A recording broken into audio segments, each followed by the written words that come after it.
It was a Monday, the kind that doesn't announce itself as anything special. I remember that because I was looking at the calendar on my phone, trying to figure out when I could take a day off to just breathe.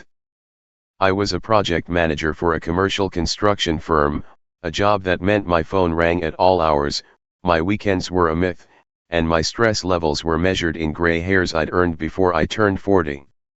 The house was quiet when I got home that evening, which was unusual. My wife, Sarah, was a real estate agent, and her schedule was as chaotic as mine, but there was always a rhythm to our house. The clatter of her keys in the bowl by the door, the low hum of the television she'd leave on for the dog, the smell of whatever she'd thrown together for dinner. That evening, it felt like a held breath. I kicked off my work boots in the mudroom, the familiar ache in my lower back reminding me I'd spent 4 hours on a concrete slab earlier that day. "Sarah!" I called out, my voice echoing in the foyer. No answer. I walked through the living room, past the kitchen, and toward the back of the house where the guest room was. The door was ajar, and I could hear the low murmur of voices. One was Sarah's, the other was deeper, flatter.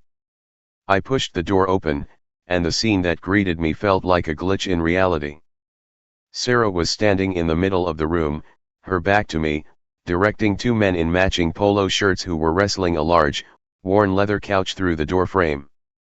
In the corner, a pile of cardboard boxes was stacked haphazardly against the wall.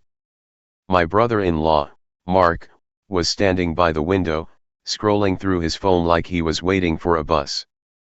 "What's going on?" I asked, my voice sharper than I intended. Sarah spun around, a bright, practiced smile plastered on her face. It was the same smile she used when she was trying to smooth over a deal that was about to go south. "Hey, honey. Perfect timing. We're just getting Mark settled in." I looked at Mark, who finally glanced up from his phone and offered a flat, unenthusiastic wave. "Hey, man." I looked back at Sarah. I know I must have looked confused, maybe a little stupid. "Settled in." I repeated, the words tasting foreign. "What do you mean, settled in?" Sarah's smile didn't waver, but I saw her eyes flicker, a micro-movement she probably thought I wouldn't catch. "Well, he's just going through a rough patch right now. His lease was up, and he just needs a place to stay for a little while until he gets back on his feet. I didn't think you'd mind." She said it so casually, like she was asking if I wanted chicken or fish for dinner. Like moving an unemployed, deadbeat adult man into our house without so much as a text message was a normal, everyday occurrence. The couch scraped against the hardwood floor as the movers finally maneuvered it into the room. "We'll just put it here," Sarah directed them, pointing to the far wall. I just stood there, feeling the strange, hollow shock of being completely disregarded in my own home. I thought about the years of overtime, the skipped lunches, the constant stress. I thought about the fact that I'd bought this house. Not we. I. Before we were even married. I had saved for the down payment myself, managed the renovation budget myself, and my name was the only one on the deed. And yet, I was standing in my own doorway, being informed of a major household change as if I was just a bystander, as if my consent was not just unnecessary, but irrelevant. "He can sleep on the pull-out couch in the den, in the basement," I heard myself say, trying to establish at least some boundary in the tidal wave of presumption. Mark snorted, a dismissive sound from a man who had never in his life held down a job for more than 18 months. "That place is damp and smells like mold. Sarah already said I could have the guest room." He looked around the space critically. "It's got good light." It wasn't just that he was moving in. It was the sheer, arrogant entitlement of it. The way he looked at my house like it was a hotel he'd booked himself into. Sarah walked over to me, placing a placating hand on my chest. She was a beautiful woman, and she knew how to use that softness to disarm me. "Baby, it's only temporary. A few weeks, max. He's family. He needs us. And what about what I need? I asked, my voice low. I didn't want to fight in front of her brother, whose smirk was growing deeper. You don't just get to move someone into our house without a conversation. That's a decision we make together. That's how a partnership works. Sarah's hand dropped from my chest. The placating smile hardened around the edges. I'm sorry you feel that way. But he's already here. What am I supposed to do, throw him out on the street? How would that look? That was the kicker. It wasn't about what was right, it was about appearances. How it would look if her brother, the perennial failure, was cast out by her controlling husband. I looked at Mark, who had already turned his back on me and was now directing the movers on where to place his cheap, ugly furniture. A dead weight settled in my gut. It was the same feeling I'd get on a job site when I knew a project was about to go sideways and there was nothing I could do to stop it. You just have to watch the disaster unfold in slow motion. For the first few weeks, I tried to be the bigger person. I told myself that Sarah was right, that it was temporary, that family had to look out for each other. I walked on eggshells in my own house. The living room, which I'd proudly furnished with a leather sectional I'd saved for months to buy, was constantly covered in the debris of Mark's late-night binging of streaming services. The kitchen, which I kept meticulously clean, was always a mess of greasy pans and microwave meals. He'd leave his dirty socks in the hallways, his wet towels crumpled on the bathroom floor. He'd use the last of the milk or the coffee and not say a word, just leave the empty container in the fridge. One night, a few weeks in, I came home exhausted. My lead foreman had quit that day, and I'd been scrambling to cover his duties. All I wanted was a hot shower and a quiet dinner. What I got was a living room that smelled like stale pizza and a wife who was laughing at something on Mark's phone. "Hey," I said, trying to sound normal, "what's for dinner?" Sarah didn't even look up. "Oh, Mark," and I ordered a pizza. "There's a couple of slices left if you want to heat them up." I'm not ashamed to say that something in me snapped, just a little. Not in a dramatic way, but a quiet, deep crack that I could feel internally. "You didn't think to ask me if I wanted anything? I've been working since 6 this morning. I had a protein bar for lunch." Sarah finally looked at me, and there it was again, that flicker of irritation she couldn't quite hide. "You didn't call and say you were on your way. We just figured you'd fend for yourself. You're a big boy." Mark laughed, a dry, mocking sound. "Yeah, man. Don't be a baby. There's cheese and bread in the fridge. Make yourself a sandwich." His presence had transformed our home. It wasn't just an extra person, it was a subtle, constant shift in the balance of power. It was them, and me. He was the guest she was trying to make comfortable, and I was the inconvenient husband who was being a nuisance. I walked into the kitchen, and my pulse was hammering in my neck. I opened the fridge. The leftover pizza was in a box, the cheese congealed. I closed the fridge and just stood there for a minute, letting the silence of the dark kitchen wash over me. I could hear them laughing in the other room, and I felt a deep, profound loneliness that had nothing to do with being physically alone. I didn't confront Sarah that night. I went to the basement to my workshop, a small, cluttered space I used for woodworking, and just sat there in the dark. I asked myself how it had come to this. How had I gone from being the man of my own house to a ghost in it? Sarah and I had been married for 8 years. It wasn't always like this. For the first few years, we were a team. We'd go on weekend trips, work on projects around the house together. But as the years went on, she'd changed. She'd become more focused on status, on what other people thought of her. She saw my long hours as a means to an end, a way to afford the nicer things she wanted, but she seemed to have less and less respect for the toll it took on me. and Mark was the golden child in her family. Their parents, Sarah and Mark, were the classic narcissistic father and enabling mother. Sarah had moved away to college and built her own life, but Mark had been coddled and bailed out his entire life. He'd tried to start a few businesses, all of which were just elaborate ways for him to avoid real work. When he inevitably failed, his parents would swoop in. Now, with their father passed away a few years ago and their mother getting older, the responsibility for Mark had apparently defaulted to Sarah. The few weeks turned into 2 months. Then 3. Mark showed no signs of looking for a job. He spent his days sleeping in, playing video games on my TV, and making elaborate plans for investments that he had absolutely no capital to pursue. Sarah started doing his laundry, cooking for him, cleaning up after him, treating him more like a teenage son than a 35-year-old brother. My resentment grew like a weed, choking out the last vestiges of my patience. I started working even later, making excuses to stay on the job site just to avoid coming home to the circus. I'd find myself sitting in my truck in the driveway, just staring at the house, dreading walking through the door. But the breaking point wasn't something big. It was something small, something that I still remember with a kind of cold clarity. My father, a proud man who'd worked on the docks his whole life, had a saying, "A man's house is his castle, son.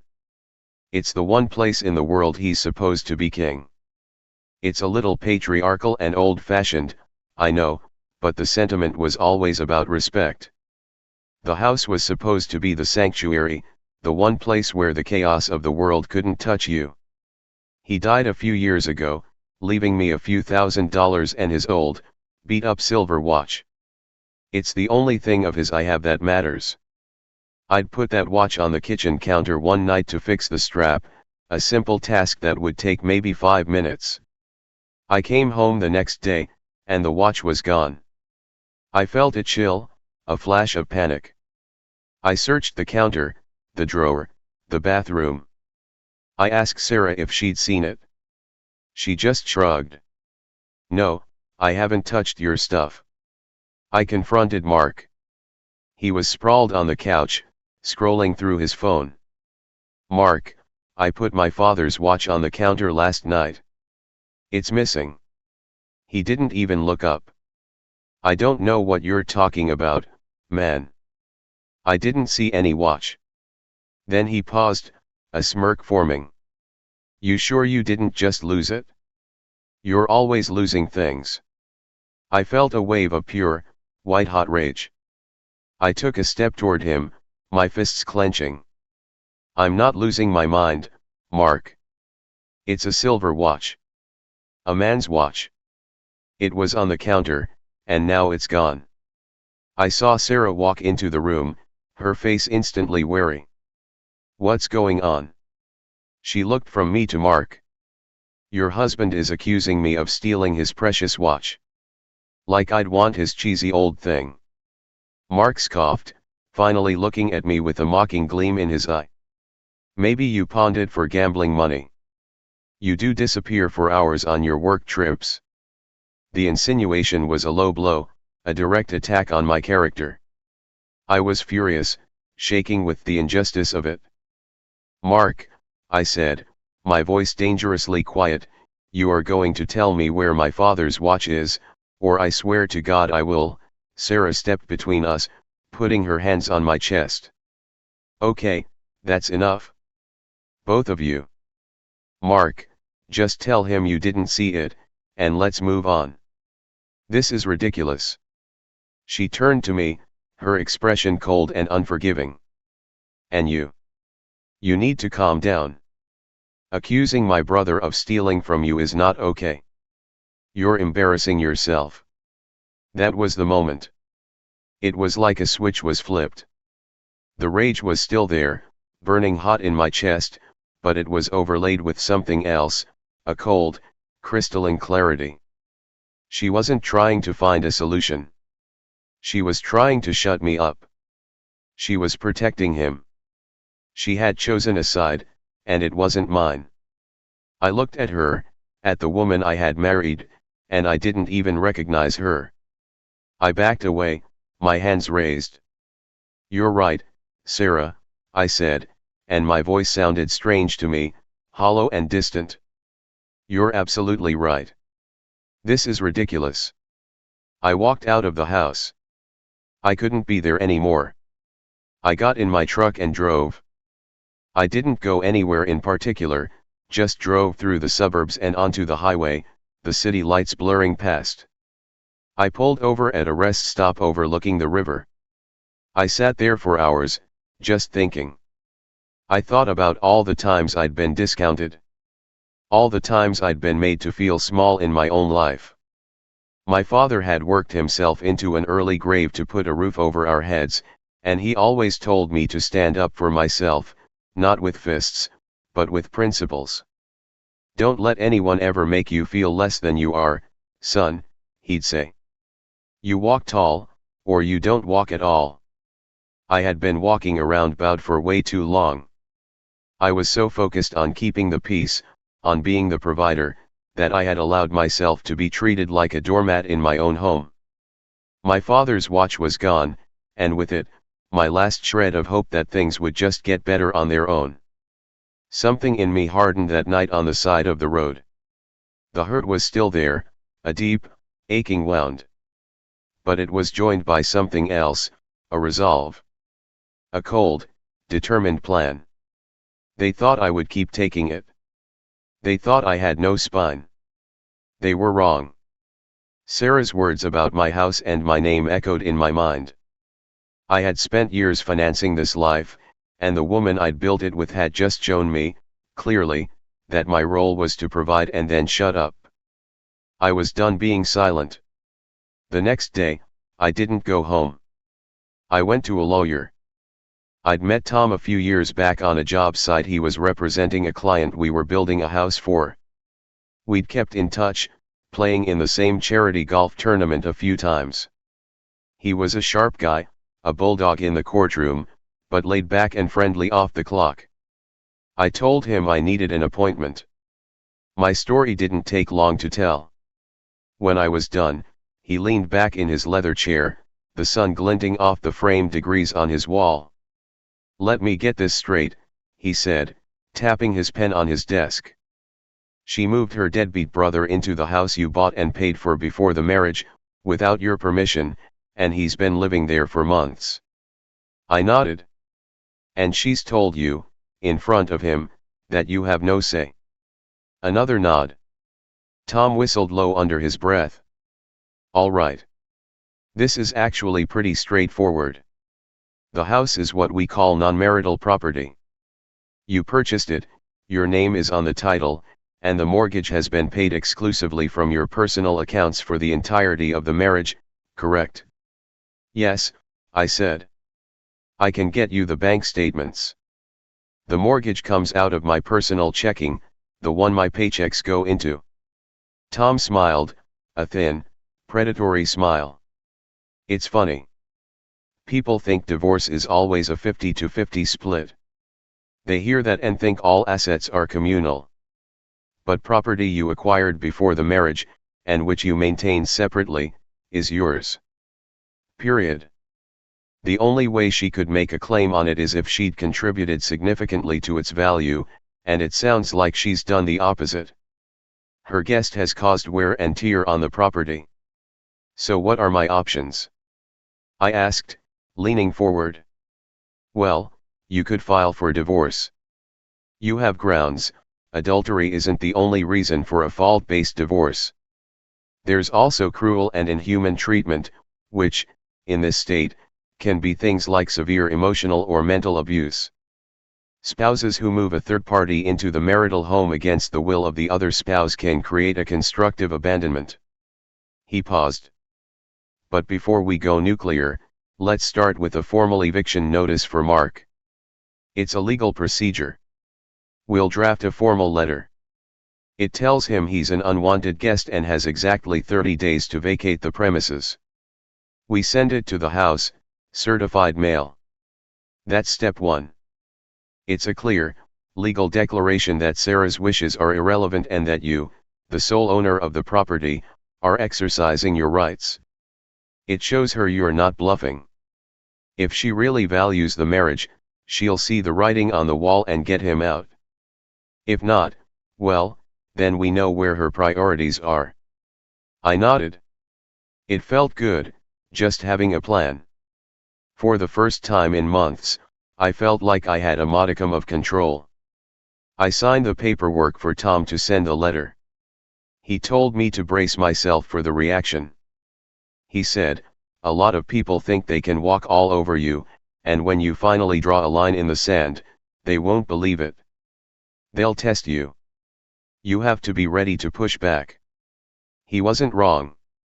A week later, I came home to a scene of unbridled chaos. Sarah was standing in the middle of the living room, holding a certified letter in her shaking hand. Mark was pacing behind her like a caged animal. As I walked in, they both rounded on me. "What is this?" Sarah shrieked, waving the letter at me. "What is this? Are you trying to humiliate me? You're throwing my brother out of the house. His mother is going to have a heart attack. He's family." Mark was more direct. "You think you're some big shot, don't you? Sending your little lawyer letter. It doesn't matter what a piece of paper says. I'm Sarah's brother, and I'm not going anywhere. I'll be here until I'm good and ready to leave. And if you try to do something about it, I'll make your life a living hell." He was puffing out his chest, trying to intimidate me. I just looked at him.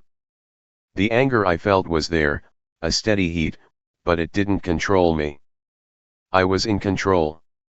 "I bought this house with my money, Mark," I said calmly. "Not Sarah's money. Not your mom's money. My money. My name is on the deed. You are a guest in my house, and I'm asking you to leave. This is the formal notice. The law is on my side." Sarah threw the letter on the floor. "You have no right to do this. This is my house, too. We're married. What's mine is yours, and yours is mine. That's the law. You can't just throw my family out on the street. What kind of man does that?" I stared at her, incredulous. "What kind of man does this?" I gestured at Mark, at the mess he'd made, at the whole disaster. "The kind of man who's been treated like a doormat by his own wife for years. The kind of man whose father's watch was stolen by the man he's being forced to house.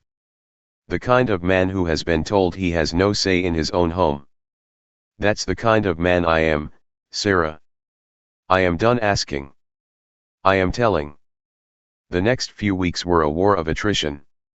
Mark made a big show of not packing. He'd leave his trash everywhere, blare music at all hours, and make pointed comments whenever I was in the same room. Sarah didn't speak to me unless she had to, and when she did, it was a stream of venomous, manipulative remarks. She tried to make my life as miserable as possible, hoping I'd break. She started calling my friends, trying to paint me as the bad guy. My family, however, was a different story. My sister, Laura, was my rock. She'd been watching the whole thing unfold from a distance, texting me words of support, urging me to stand my ground. "Don't let her bully you," she said one night over the phone. "You're not the bad guy here. She's the one who started a war in your home. All you're doing is defending your own fortress." But the real inflection point came a few weeks later. My younger brother, Ethan, called me. Ethan was the golden child in our family. He was handsome, charming, and had never worked a day in his life if it meant getting his hands dirty. My parents had always loved him more, or at least they'd always shown it. They paid for his college, paid his rent when he found himself, and always made excuses for his constant failures. I was the steady one, the reliable one. I was the one they didn't have to worry about. Hearing the phone ring and seeing his name on the screen was never a good sign. "Hey man," I said, trying to sound neutral. "Hey," Ethan said, his voice artificially cheerful. So, Mom and Dad told me about your little situation. Dude, you're being a total asshole. You're not really going to kick your wife's brother out of the house, are you? I gripped the phone, my knuckles white. It's none of your business, Ethan. It's my house, my marriage. Not yours. It's everyone's business, man, he laughed. Seriously, what is your problem? You always have to be in control of everything. Just let the guy stay. It's not a big deal. It's just a house. Why are you being so petty and cheap? The irony was staggering. Petty and cheap. I repeated, my voice dangerously low. The guy who's been mooching off Mom and Dad for his entire adult life is calling me cheap? You don't have a job, Ethan. You're 40 years old. You live off Mom and Dad's retirement. You don't pay rent, you don't buy your own groceries. I've been working since I was 16 years old. I built this life from the ground up, and I'm cheap. That's not the point, he said, his voice turning defensive. Family is supposed to stick together. You're just being a selfish prick. Sarah called Mom, and she's hysterical. This is really going to hurt Dad, you know. He's so disappointed in you. I heard the words and felt like I'd been punched in the gut. My father, who had told me to be a man, to stand up for myself. Now he was being turned against me. But I'd reached a point where I didn't care anymore. I was so used to being the villain in their story that their disappointment had stopped hurting. It was just noise. I don't care what you think, Ethan, I said, my voice flat and emotionless. And I don't care what Mom and Dad think. This is my life, my house, and my decision. Mark is leaving. Period. If you have a problem with it, you can come over and help him pack. I hung up the phone and sat in the silence of my truck, staring at the ceiling. The betrayal from my own family was a different kind of pain. It was deeper, more primal. I had been the one who drove Dad to his chemo appointments, the one who helped Mom with the finances after he was gone. I had been the one who was always there for them. And yet, when it came down to it, they would always side with Ethan, the charmer, the one who needed them. I was just the utility player, the one they used and then discarded. The day of the 30-day deadline arrived. I'd taken the day off work. Tom and I had arranged for an off-duty sheriff's deputy to be present. I wasn't looking for a fight, I was looking for a legal, clean execution of the eviction. It was a cold, gray morning. The sky was heavy with rain that refused to fall. When I pulled into the driveway, I saw Sarah's car wasn't there. She had made a point of being gone.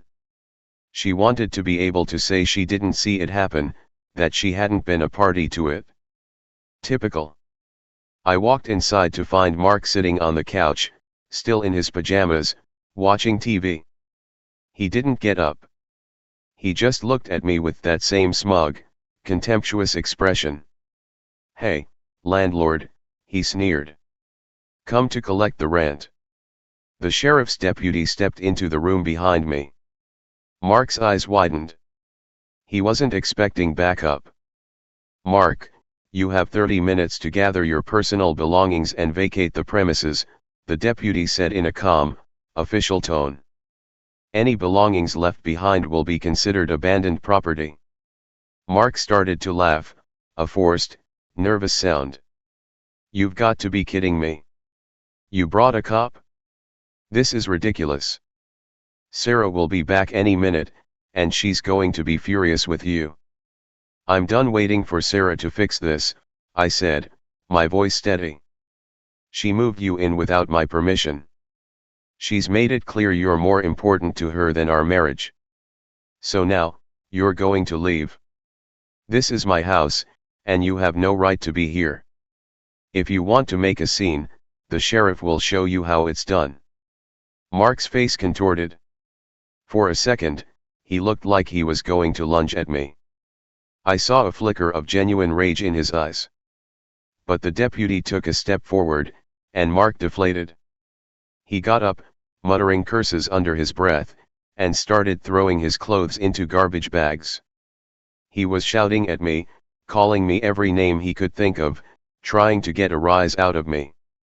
But I just stood there, arms crossed, watching him. He couldn't hurt me anymore. His words were like water on stone.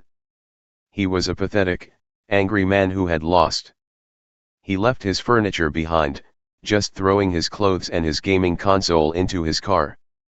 As he drove off, he gave me one last look. "You're dead to me," he shouted through his window. "And Sarah is going to divorce you. You'll have nothing. You'll be on the street, and I'll be living in her new house. You're going to regret this." I didn't say a word. I just watched his car disappear down the street. I went inside and the silence was the most beautiful sound I'd ever heard. The house felt like mine again. I walked through each room, taking back the space I'd lost. I went into the guest room, the room that had been Mark's, and opened the window to air out the stale smell of his presence. And then I saw it. On the floor, half hidden under the edge of the cheap couch he'd left behind, was my father's silver watch. It was lying face down, the leather strap dusty and frayed. I crouched down, picked it up, and turned it over. The crystal was scratched, but it was intact. I looked closer and my blood went cold. The back of the watch was scuffed and dented. The worst part was the engraving on the back. It was a simple inscription, my father's name and the date he'd received it as a retirement gift from his union. The engraving had been scratched and defaced, as if Mark had tried to grind it off to pawn it or sell it. A deep wave of sadness washed over me. He hadn't just stolen it, he'd tried to destroy the most meaningful inscription on the watch. He'd tried to erase my father's memory. I slipped the watch into my pocket and felt a profound sense of closure. He was gone, and he had left this piece of evidence behind. The proof of his character was right there in my hand. Sarah came home that evening. She walked in, her face a mask of cold fury. She had been on the phone with Mark, I knew it. She dropped her purse on the table and her eyes swept the room. "I hope you're happy," she said, her voice dripping with contempt. "You've just ruined my relationship with my brother. And what about my mother? She's beside herself." "I didn't ruin anything," I said calmly. "I just restored order to my own home." "You did this, Sarah. You created this situation." "I just cleaned it up." "You think this is about a house, don't you?" she snarled, stepping toward me. "It's not. It's about control. You couldn't stand that I made a decision without you. You couldn't stand that I had the audacity to help my own brother. You're a narcissist, you know that. You're insecure and controlling, and I should have seen it years ago. I'm filing for divorce. My lawyer will be in touch. And I'll be taking you for everything you're worth. This house, the cabin, your retirement. All of it. You're going to be left with nothing. I'll own this house and you'll be paying me alimony." She was raging, and it was hard not to get angry back. But I remembered my father's words. "Walk tall." I stayed silent as she vented.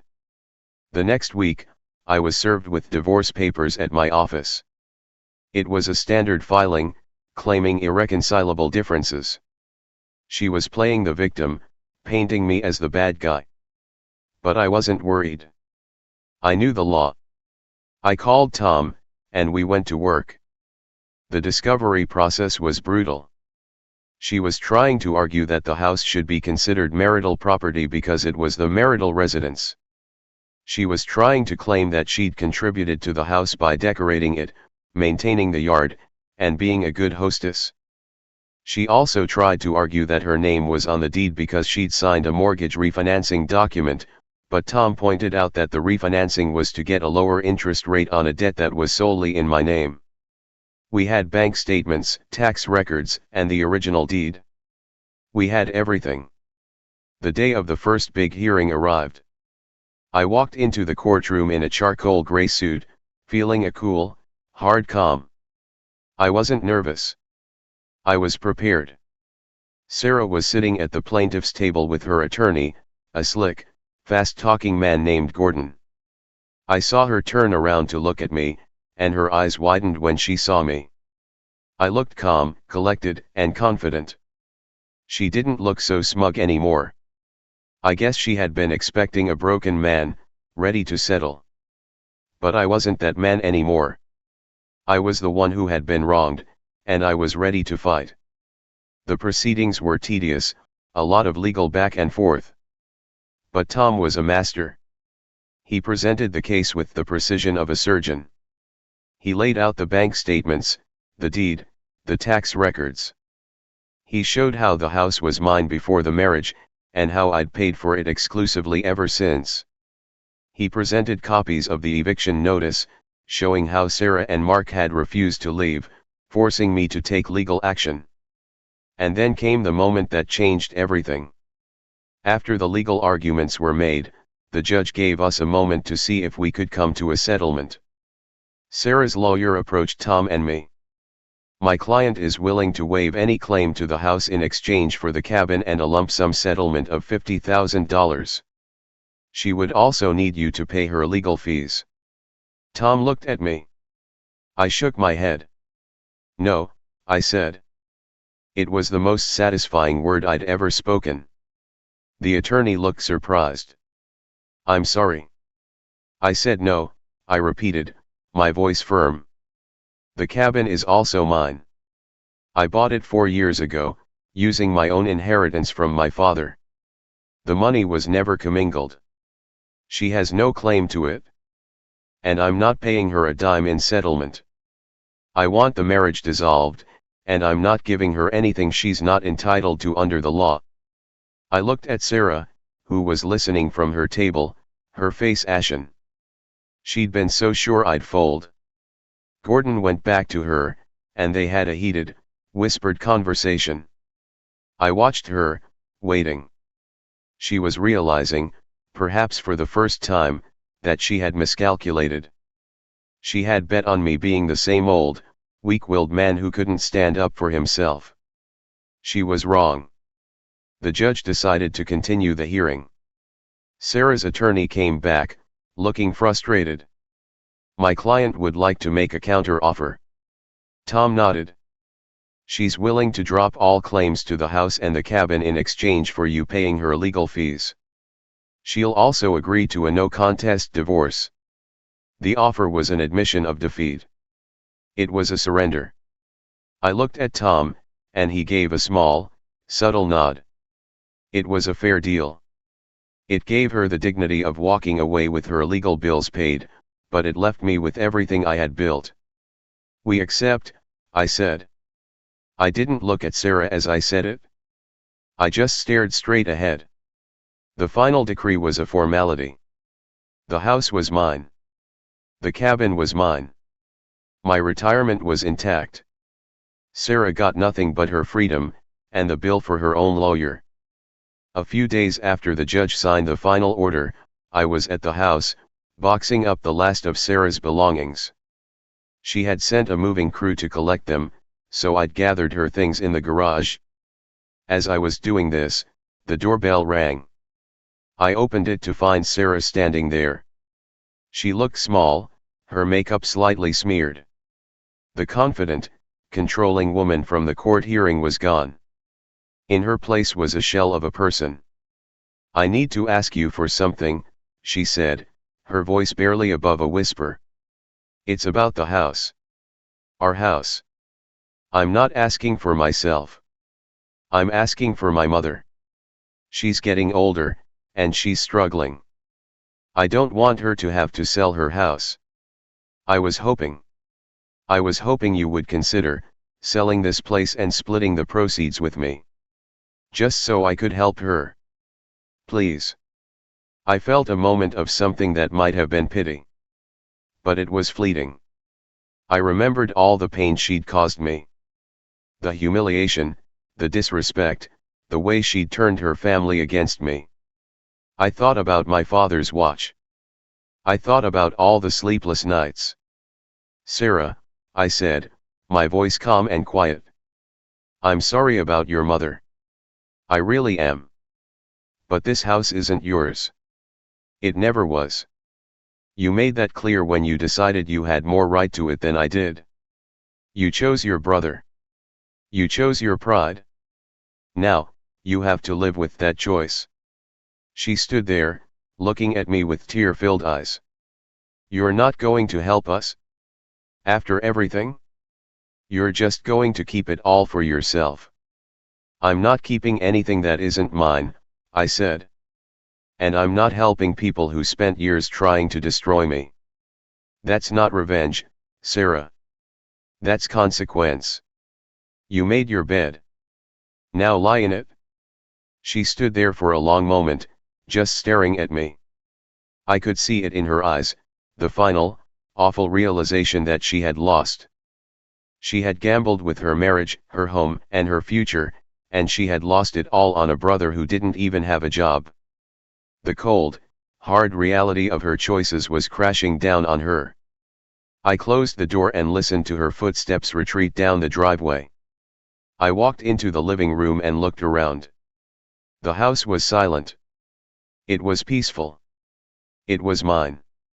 The ghosts of the past few months were finally starting to fade. The eviction, the divorce, the court case, it was all over. In the following weeks, I threw myself back into my work. I was a project manager, and I was good at it. I started taking on new projects. I buried myself in blueprints and construction schedules. It kept my mind busy. But I also started working on the house. I put on some music and started redecorating. I painted over the color Sarah had chosen for the living room. I built a new bookshelf in the den, a project I'd been putting off for years. I replaced the locks on the doors. I sold Mark's furniture. My friend Rick, a contractor I'd worked with for years, came over to help me with a new deck. We were sitting on the half-built deck one Saturday afternoon, drinking cold beer and watching the sun go down. You know, Rick said, gesturing with his bottle, a lot of guys would have just let it all slide. They would have just let him stay. They would have given in. It's not easy to do what you did. I looked at him. He was a good guy, straightforward and honest. It wasn't about wanting to be the bad guy, I said. It was about realizing that being the nice guy wasn't working. You can't keep the peace with people who are at war with you. Sometimes, you have to fight to reclaim your own life. I got my house back. I got my father's watch back. And I got my self-respect back. That's more important than anything else. My story got around, as it always does. Mark, predictably, had started a smear campaign against me on social media. He made me out to be a monster, a controlling, abusive husband who had thrown him and his sister out on the street. His friends and Sarah's friends ran with the story. I got a few angry messages from people I didn't know. But the people who mattered, the people who knew me, they didn't believe the lies. My sister, Laura, stood by me. She even left a public comment on Mark's post, saying, "That's not what happened and you know it. You moved into his house without asking and refused to leave. Stop playing the victim." There was a certain satisfaction in seeing my family rally to my defense. My relationship with my own brother, Ethan, was more complicated. He called me a few weeks after the court hearing, his voice full of shame. "Man, I'm sorry. I shouldn't have called you an asshole. I just believed what I heard from Mom. She was all worked up. I should have asked for your side. I just said, you think." There was a long silence. "So, how are you doing?"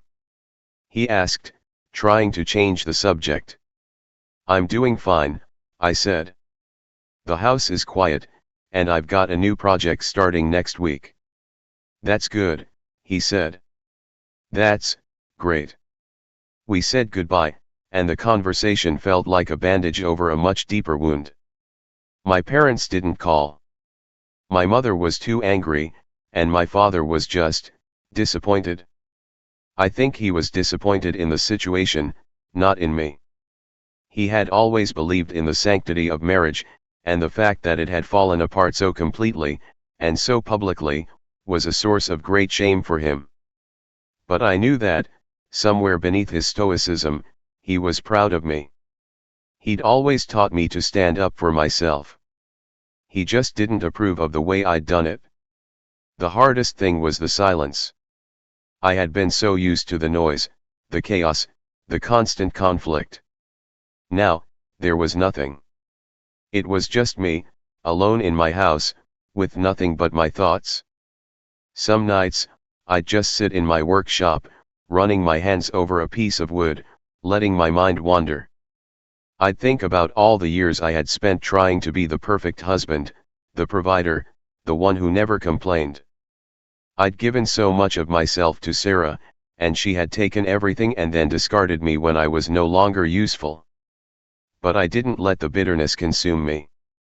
I had made mistakes in my marriage, too. I had been too focused on work.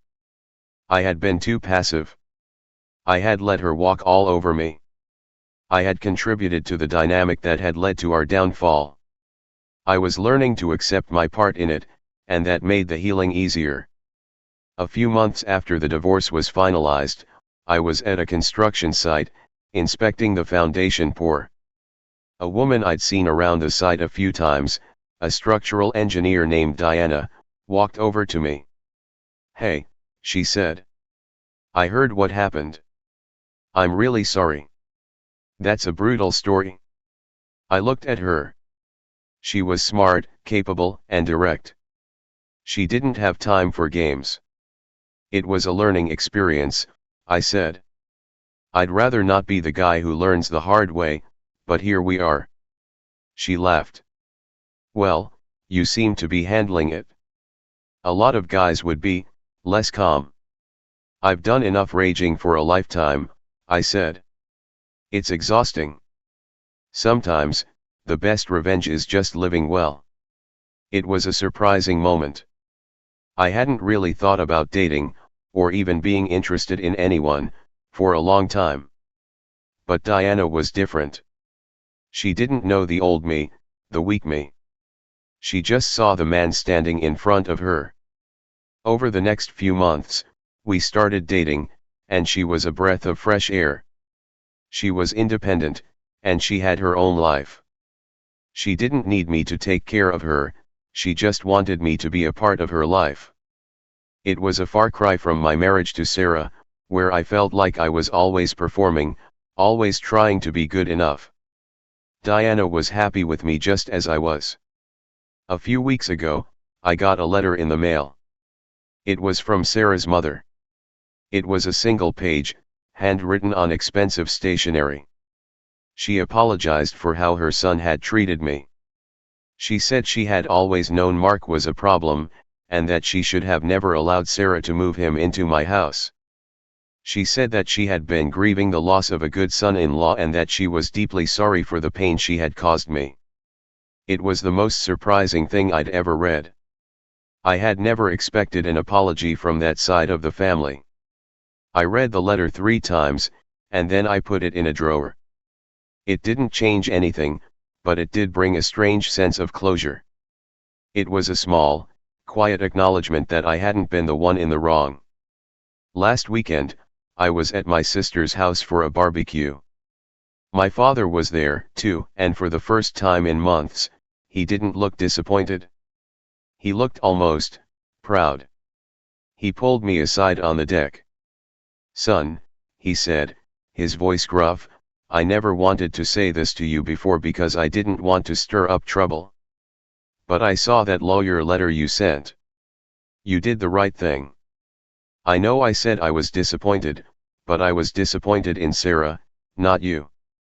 She was never good for you. She was always about taking, not giving. You gave her everything, and she never appreciated it. You deserve better. He clapped me on the back and then walked back inside to get another beer.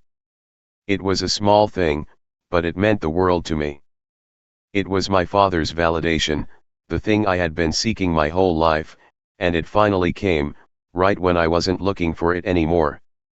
I spent the rest of the afternoon playing with my nieces, talking with Laura, and just relaxing. I was happy. I had my family, my house, my work, and my peace of mind. I wasn't rich. I didn't own a mansion. But I had something better. I had my self-respect. I had taken a stand. I had proven to myself that I was not the weak, passive man they thought I was. The house didn't just mean a building. It meant my sanctuary. It was my story. It was the place where I learned that sometimes, the hardest thing you can do is to say no. It's easier to go along with things. It's easier to keep the peace. It's easier to let people walk all over you. But that's not living. That's just surviving. And I was tired of just surviving. I had finally started to live again. I wasn't angry anymore. I was at peace. The story of my wife moving her brother into my house wasn't just a story about property. It was a story about dignity, self-worth, and the quiet, powerful act of reclaiming your own life. It was a story about a man who found his backbone and used it to build a new future. And I was proud of that.